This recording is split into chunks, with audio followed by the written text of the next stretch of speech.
দেশের শেয়ার বাজারকে চাঙ্গা করতে নিয়ন্ত্রক সংস্থা সহ সব ক্ষেত্র সংস্কারে সরকার কাজ করছে বলে জানিয়েছেন প্রধান উপদেষ্টার বিশেষ সহকারী আনিসুজ্জামান চৌধুরী। বাংলাদেশ বিনিয়োগের জন্য প্রস্তুত উল্লেখ করে বিদেশি বিনিয়োগকারীদের এদেশে বিনিয়োগের জন্য আহ্বান জানান তিনি। সকালে রাজধানীর একটি হোটেলে দেশের শেয়ার বাজার নিয়ে আয়োজিত বিদেশি বিনিয়োগ সম্মেলনে এসব কথা বলেন তিনি। আনিসুজ্জামান চৌধুরী বলেন, অর্থনীতি পুনরুদ্ধারে সরকারের প্রচেষ্টা অব্যাহত রয়েছে। এ সময় দেশের শেয়ার বাজারে বিদেশি বিনিয়োগকারীদের আকৃষ্ট করতে নানামুখী পদক্ষেপ নেয়ার কথা তুলে ধরেন পুঁজিবাজার সংশ্লিষ্টরা। অনুষ্ঠানে চট্টগ্রাম স্টক এক্সচেঞ্জের সাবেক সভাপতি ও বিএনপির স্থায়ী কমিটির সদস্য আমির খসরু মাহমুদ চৌধুরী বলেন, ছোট ছোট সম্ভাবনাকে দেশের অর্থনীতিতে যুক্ত করতে হবে, কারণ আগামী দিনের প্রত্যাশা পূরণে প্রস্তুত বাংলাদেশ।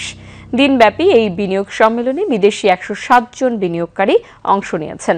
এই সম্মেলনের মধ্য দিয়ে দেশের পুঁজিবাজারে লেনদেনের খরা কাটিয়ে ঊর্ধ্বমুখী ধারায় ফিরবে বলে প্রত্যাশা সংশ্লিষ্টদের।